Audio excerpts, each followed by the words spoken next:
Bonjour et bien. Oh, sorry, that's the that's the French one. Hi, this is Amy Hasbrook. I'm with Toujours Vivant, Not Dead Yet, and welcome to our online discussion for April 17th, 2015.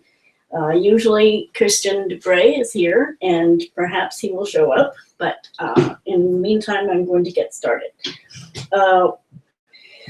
Let's see, Toujours Vivant, Not Dead Yet is a project of the Council of Canadians with Disabilities to inform, unify, and give voice to the disability rights opposition to assisted suicide, euthanasia, and other ending-of-life practices that are discriminatory against people with disabilities. Hello. I'll say hello. Hello. And this is Christian Debray. Hi. Let's see. Sorry, I'm late. I had to do some errands and I've been late. That's okay. Let's see. There are a lot of reasons that we oppose assisted suicide. First, because it's unnecessary, because everyone already has the option either to commit suicide themselves or to have palliative care and sedation in refusing medical treatment until the point that they die. Second, because it's discriminatory. Well, people without disabilities who receive suicide prevention services, if they express a wish to die, people with disabilities will be encouraged and helped to kill themselves. And this is discriminatory. Exactly. Also, we believe that the choice to die cannot be free as long as people with disabilities don't have a choice in where and how they live. And as we all know, that's the basis of discrimination, but people who say that it's a question of autonomy aren't taking that into account. Yeah, and you have the choice between a kind of prison, which is a nursing home. Nursing home, sorry, my English is poor. Okay, and for nursing home and death. And because nursing home are most of the time as bad as prison, some people choose to die. Yeah. And also, safeguards don't work. And where assisted suicide and euthanasia are legal, safeguards don't prevent the people with disabilities from being wrongly killed. No, but the Canadians are better than other countries in the world. Yeah. Canadians. Sure. Yeah, we are better than Belgium, than the Netherlands and Switzerland and USA. We're better. Yeah. So the goal of our online discussion is to give people with disabilities a place to talk about these issues from our point of view, to make a place for ourselves and get recognition in the debate, and also to recognize the effect of discrimination and our experience with the medical system. So today's topic, I'm going to do a presentation rehearsal for a presentation I have coming up next week. And also we have some news briefs. So on Sunday, April 26th at 3 p.m., Citizens with Disabilities Ontario is sponsoring an online workshop to talk about assisted suicide. You can find a link to sign up for that on our Facebook page. Today, I'm going to offer a preview of the presentation as a sort of dress rehearsal. So to start out with, I'm going to talk about definitions of some important terms. First is palliative care, and that is care to ease suffering, ease physical pain and symptoms that can either just come along with disability or can happen at the end of life. Yeah, but I'm receiving some kind of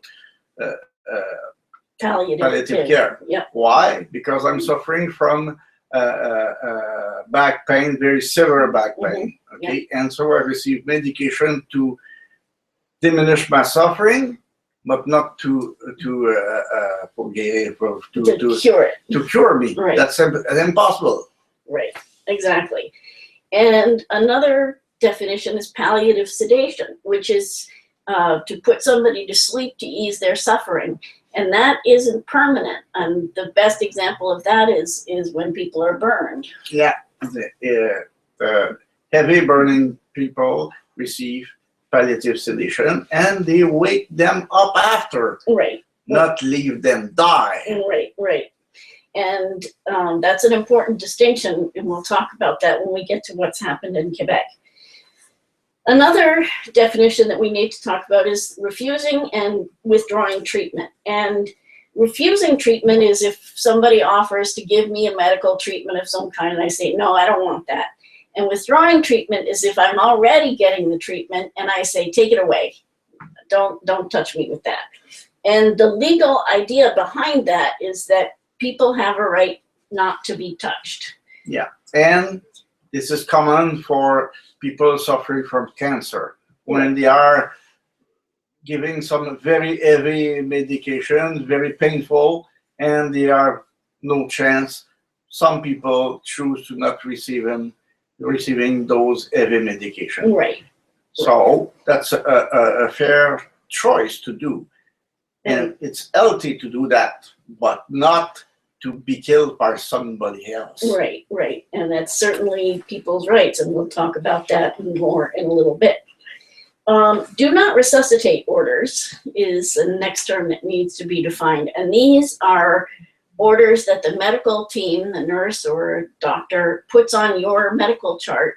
It's a written order that says if you stop breathing or your heart stops, you will not be resuscitated or brought back to life. Nobody will try to start your heart again. Nobody will try to get you breathing again. And the problem with these orders is that they're often put on the charts of people who haven't asked for them, or they're even put on the charts for people that nobody knows that they're put on the chart.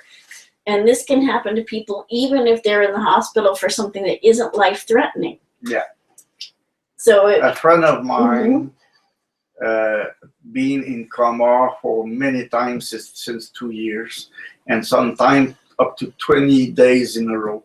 But when he's not in coma, he's doing a great life. Okay, he could go to cinema, we play cards together, we visit each other, he do a lot of bricolage, handiwork.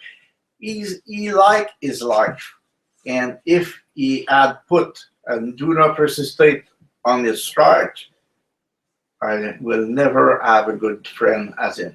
Right, and the thing is that because this fellow is not disabled, nobody tried to put a do not resuscitate order on his chart. But when somebody is disabled, oftentimes, even if they're going to the hospital just for a routine procedure, the staff will just push them, ask them over and over again, do you want a DNR? Do you want a DNR? And, you know, sometimes the person just gets so sick of hearing people ask, it's all right, put it in. It's becoming more important to offer to people do not resuscitate than anything else. Right. That's not what it should do. You should encourage people to live without being comment ça, no acharnement. Don't push to prolong treatment. Okay, without needing. Okay, that's not the same. Yeah. But life is important because that's the meaning of life. Right, exactly.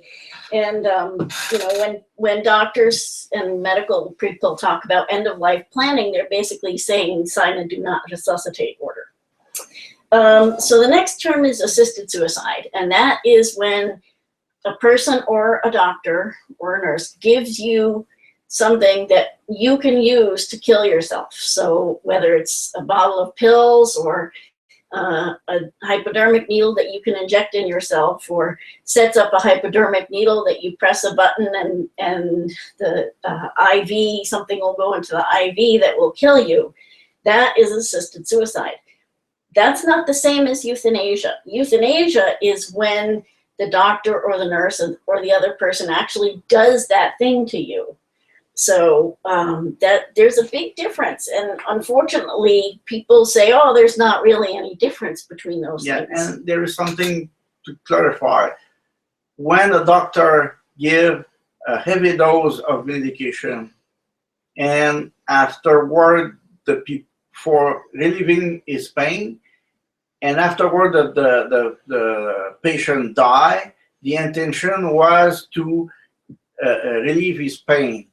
If he do the same thing in the meaning of killing, this is euthanasia. Yeah, yeah. Okay, and the difference is just what is in the mind of the doctor. Right, and sometimes that can be pretty hard to figure out. Yeah. It's very hard to prove legally. Yeah.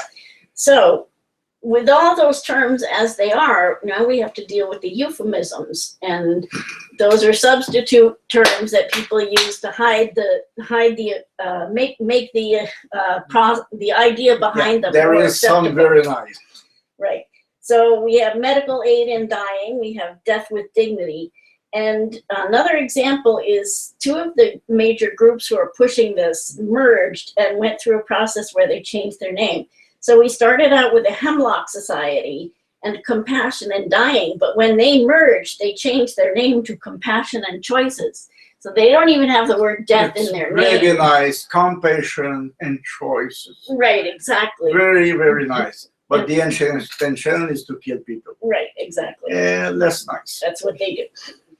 So here's a little history of the disability opposition to assisted suicide and euthanasia in the United States. In 1983, so that's 32 years ago, a woman named Elizabeth Bouvier, a 26-year-old, came into a hospital having just gone through a lot of setbacks. She had a miscarriage, her marriage broke up, she had to leave her graduate school program, her van was taken away, all sorts of things happened to her. And she asked the hospital to give her comfort care while she starved herself to death. And of course, the hospital said, no, that's ridiculous. You know, we don't do that. We're a hospital. We make people better. We don't kill them. And so she went to court, and the court granted her this right. But the reason the court granted her this right is because she was disabled. And this was the first of several cases back in the 1980s where people with disabilities, you know, essentially used their disability and the way people think of disability as a fate worse than death to get the right to kill themselves. And it was people with disability rights advocates said, hey, wait a minute, this is discriminatory, but the Civil Liberties Union came in on the side of Ms. Bouvier, and others, you know, progressive, liberal people came in on her side. So-called progressive. Right. This is my right, she was saying. This is my body. I get to do what I want, except for I get to make these other people help me.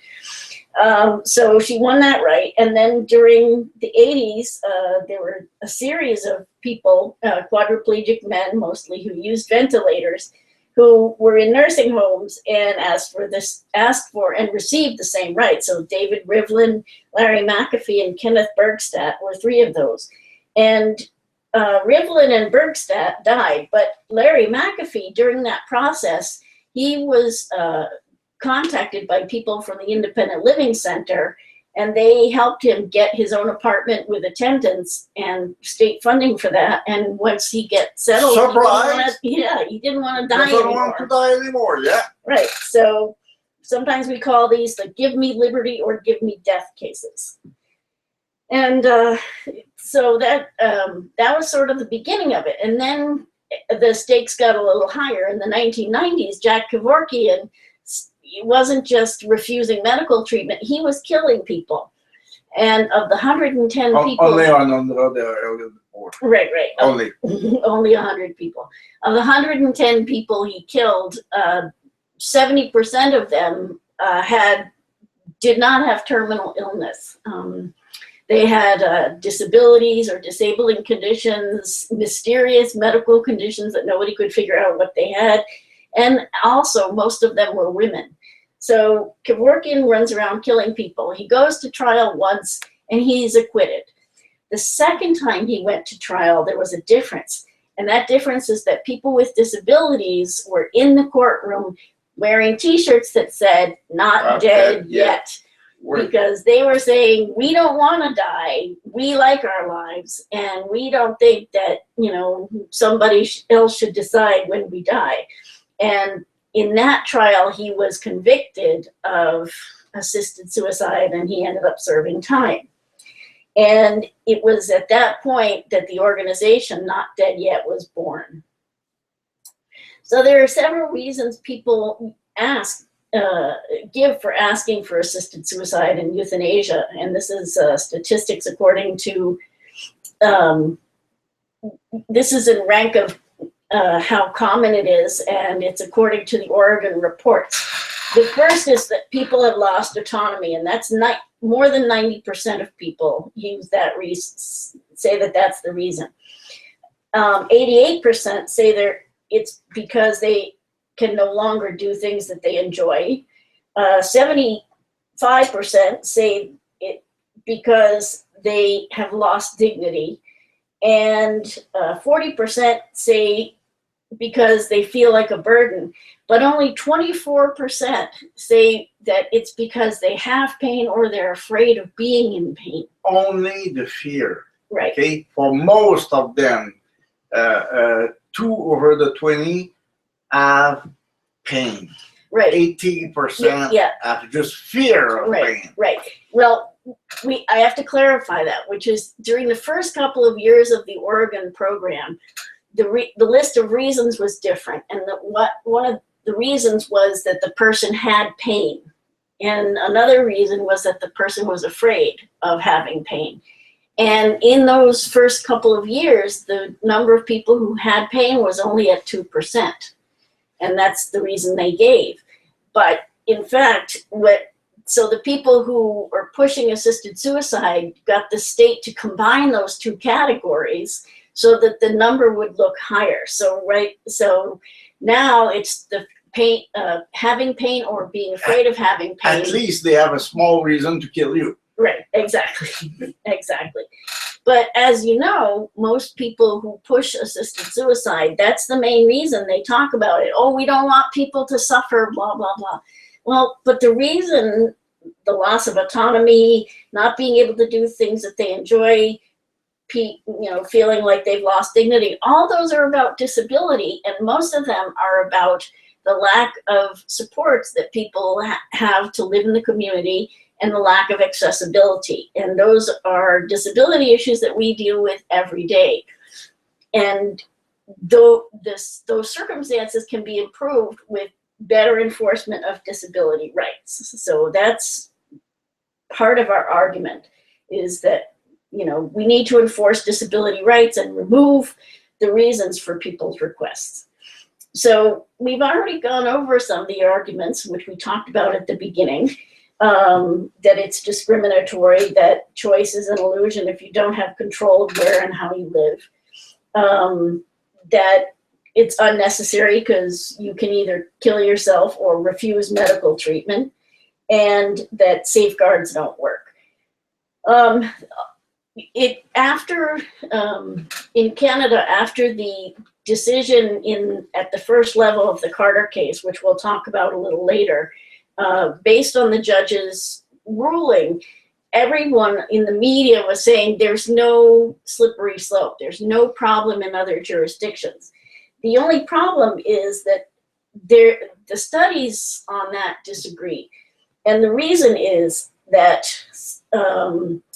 if you look at studies of the reports that doctors give on the euthanasias they do, it shows no problem. But you're reporting only what's doing well. Right, exactly. They're going to report on what they do right. You never report what you miss. Right. But the studies that look at all the deaths within a certain time, within 3-month period, and they trace back how that person died, then what you find is there are all kinds of problems. And that's why there's conflicting evidence. And as we've seen from other places, especially Oregon, the laws are written to hide information. So you never find out if a person was rejected for assisted suicide, why they were rejected. You know, all kinds of information is not gathered and not kept. So yeah, they never kept more than 1 year, and even in that year, they hide what they receive as information. right, right.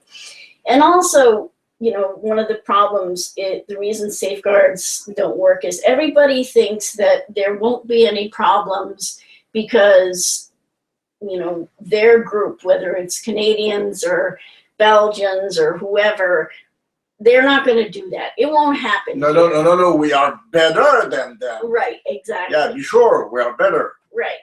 And that, I think I remember there's some group in the history yeah, that I think was better than the other. Some country a little to the west there, or east in Europe there. But that's an attitude that's very common. And when people have that attitude and they think they're better and they won't make that mistake, it creates the opportunity to make the mistake. Human is human is human. Right, right. Here, and some other reasons that we talk about is that when we have a few people who want to plan their death, the time and the circumstances of their death, that needs to be weighed against the risk to many more people that they'll be coerced or pushed or tricked or otherwise forced to accept assisted suicide. And in the Carter decision, as we'll talk about later, the judge didn't think that was important, but that is a very important reason. If you put on a scale, you know, Roman tide, 2% of people are really feeling pain, excruciating pain, and there is a bit more than 25% of people who are handicapped.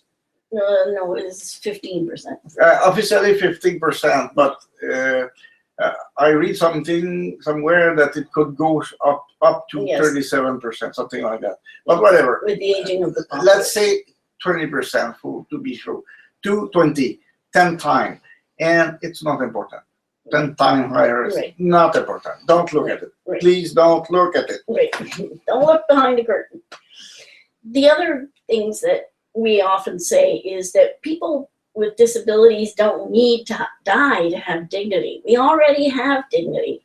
And that becoming disabled and needing help with everyday tasks doesn't you are living, you have dignity. Right, exactly. And that we need suicide prevention for all, and that disability is not a fate worse than death. Okay, meanwhile, north of the border, in 1992, the case of Nancy B. established the right to refuse treatment, like we saw in the cases in the 80s in the US. And then in 1993, the case of Sue Rodriguez came forth. Sue was a woman with amyotrophic lateral sclerosis, or ALS, and she asked for the right for assisted suicide. And in that case, the Supreme Court said no. Because even though the court said it does infringe on some people's rights, it's more important to protect people and to not send a negative message about the value of life of disabled people. And that was the gold standard until February of this year.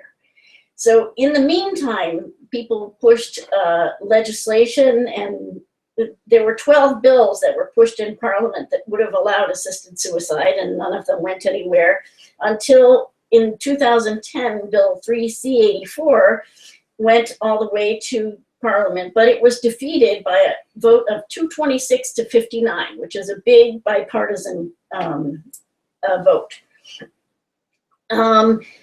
So there have also been commissions, the Senate Commission in 1995, there was a Royal Society, which is not the same as a Royal Commission, have both had, submitted reports on this issue.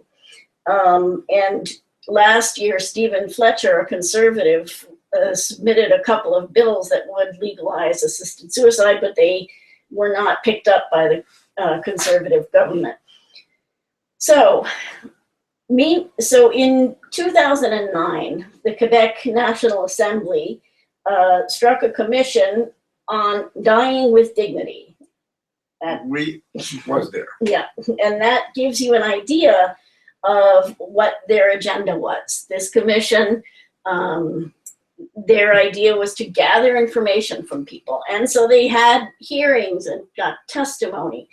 And an organization in Montreal, in Quebec, called Living with Dignity, gathered up all those testimonies and looked at them all.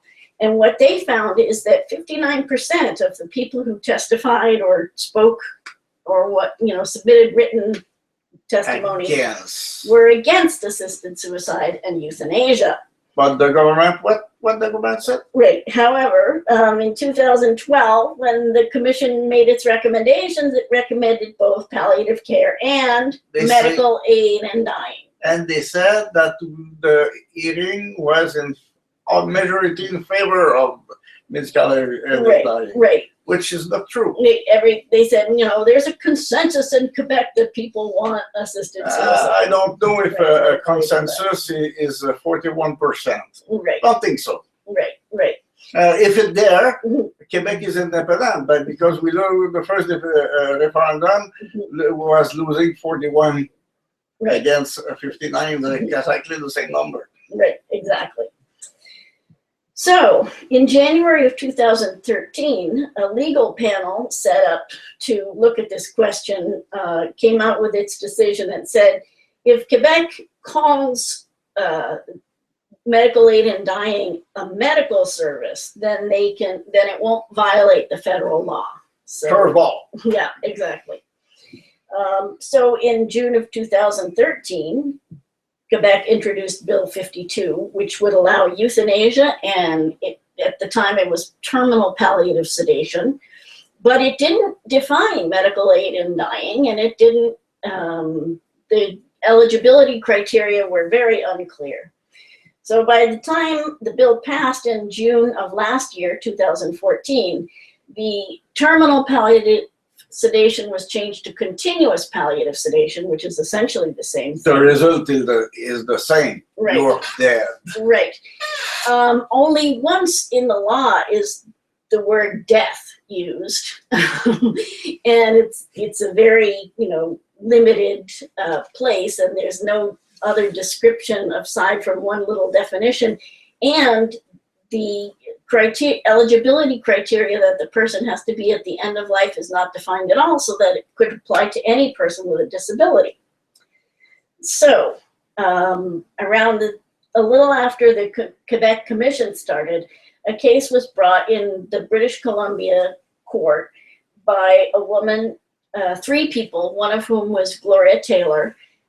The case was called the Carter case because one of the plaintiffs' name was Carter, but Gloria Taylor had the exact same situation as Sue Rodriguez. She had ALS, she wanted assisted suicide. And Justice Smith, in her 400-page decision ruling for Ms. Taylor and the others, said basically that there really isn't much of a problem, and you can't violate people's rights if you can control the problem. And at one point in the decisions, she said that we don't need to protect hypothetical patients from hypothetical harm.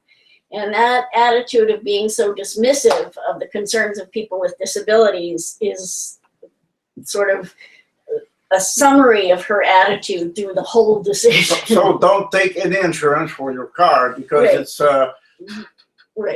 some damage that it could occur, and there's no damage possible. So don't take insurance. Right. So the Canada's Attorney General appealed the case to the appeals court, and the appeals court said that the lower court didn't have the right to look again at the Rodriguez case because the situations were very similar and nothing much had changed in the past 20 years. True.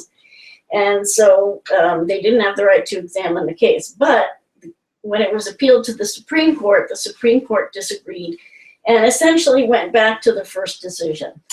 And ultimately, the Supreme Court said that gave people the right to assisted suicide if the person was adult and competent and had an irremediable medical condition, illness, or disability that caused enduring suffering that was intolerable to the person. And so that's the basic thing. Now, the law takes effect a year from when the decision came down, so that'll be February 6, 2016. Part of the reason behind their ruling is that some people can't commit suicide because of their disability, but the eligibility criteria that they gave doesn't limit it to those people. So there's a problem in the logic of that decision, and that's not the only problem with the logic of the decision. Another problem was that they cite European evidence when it agrees with their conclusion. But when That's good. Yeah. When the European evidence doesn't support their conclusion, That's not good. they say the evidence is no good. Yeah, not good. So there were many, many problems with the decision. It was done very quickly. And the chief judge was one of the dissident judge at the Rodriguez decision. Right. I don't think she changed her mind in those years. Right. And when we went to the hearing for the Carter case in October of 2014, it was very obvious which way they were going. Yeah, the quality of question was very poor. And I lose my confidence in the Canadian justice. There's no justice. Right. So let's talk about safeguards, because we've been trying to prevent this, prevent legalization, but it looks like that's happening. So what do we have to say about safeguards? Well, the National Council on Disability in the US in 1997 and then reaffirmed in 2005, and this Council of Canadians with Disabilities issued a report in 2003, and both of them said that effective safeguards are unworkable. So you can either have ineffective safeguards or you can have effective safeguards, but they will be so heavy, difficult to implement. Yeah. And they also said that assisted suicide and euthanasia are by definition discriminatory. And basically we have seen by the experience of Oregon and the Benelux countries, Belgium, Netherlands, and Luxembourg, that there is a slippery slope. It's harder to see in Oregon because there's less information gathered about what happens and fewer stories make the media. But there are nevertheless several, stories that do come into the media of people who were not eligible, who were given assisted suicide, people who shopped around for a doctor until they found one that would give assisted suicide, lots of problems. So here are some other strategies we're thinking about to avoid some of the worst damage. First of all, reduce the number of requests by removing the causes. If people are losing autonomy, we need to give them autonomy without them having to kill themselves. Enable them to live in the community with personal attendants that they direct. And it's cheaper. Right. And that's something that we need to talk, the conservative government should be all over that. They should be really happy. So that's what we need to talk to them about. But politicians do not like change. So, yeah. Secondly, we need to narrow the eligibility requirements. What the Supreme Court said is very broad, but in fact, what they meant is narrower than what they said. And because of the reasoning, you can see that. So we need to give very, very narrow eligibility requirements.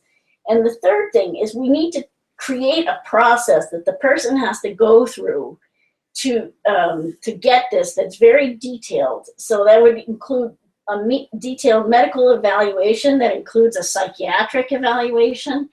And we need to strengthen the competency standard, so it's not just competency to make a medical decision, but competency to decide that, you know, you are ready to die, which I think should be a different standard. Yeah. And also the person should have to go before a judge or a court to both for determination that they're eligible and determination and to be approved for assisted suicide. And finally, we need to take the doctors and other interested parties out of the process.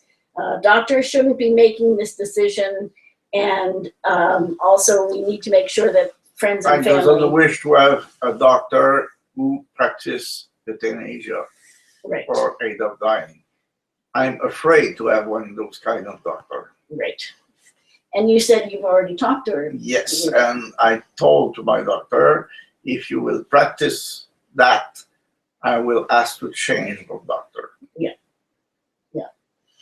So that is all for the presentation. We have some news briefs.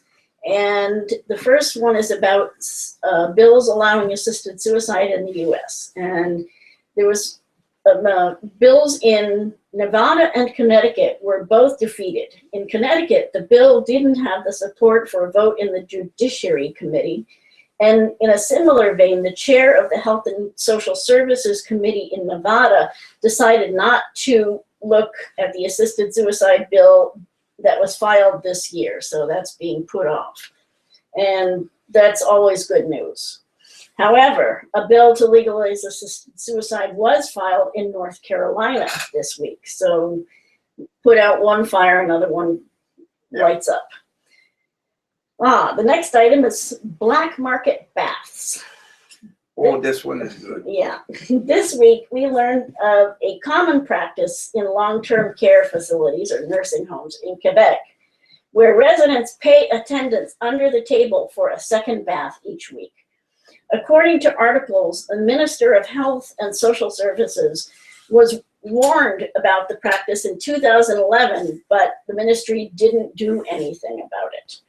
Following the revelation, Health Minister Gaëtan Barrette forbade the practice, saying that personal hygiene doesn't require that each person have a bath every day.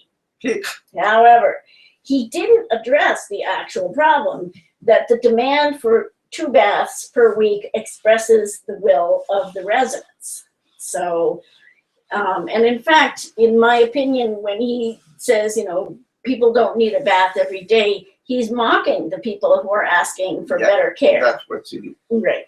And that is a very childish and irresponsible thing to do for, a politician. And just think a minute for a bath, for a meal, for some small care.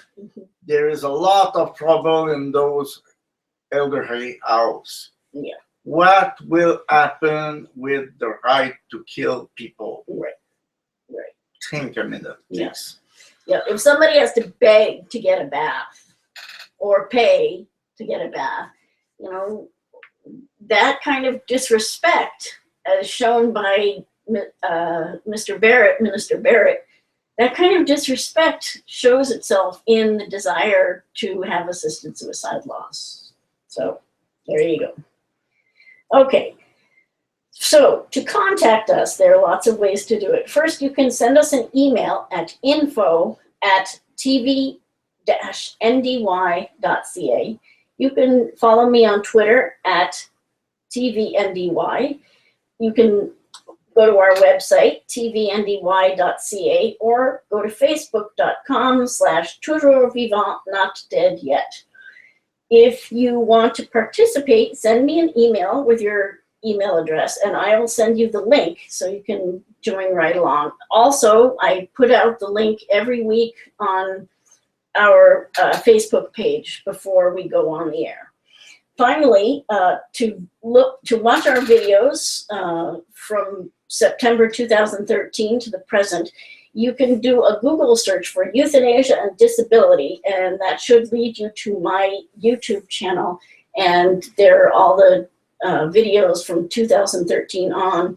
And on our Facebook page, you should be able to find a document that gives a list of all the topics we've covered. So And just to remember you, the phone number to register for the conference. No, that's a No? different conference. Oh, Yeah, that different, sorry. Yeah, there's a conference at Vivant-Not Montréal, but that's To it's some gonna who be in speak French. Yeah, but somebody could speak both language, so I will give the phone number. Great. So it's 514-288-1177. And that is a presentation that I'm doing in French at Vivant-Not Montréal, and that is coming up on Thursday at 1 p.m. Thursday the 24th at 1:30. The 23rd at 1:30 p.m. Yes, remember 514-288-1177. Right, and to sign up for the Sunday presentation, you can go to the Citizens with Disabilities Ontario website and find more. I could not find phone numbers for that group, so Thank you, everybody. thank you very much for being here. Take care. Have a great week. Okay. Oops. Give it to me. I will. Great. Have a great week. See you next week. Next week. Okay.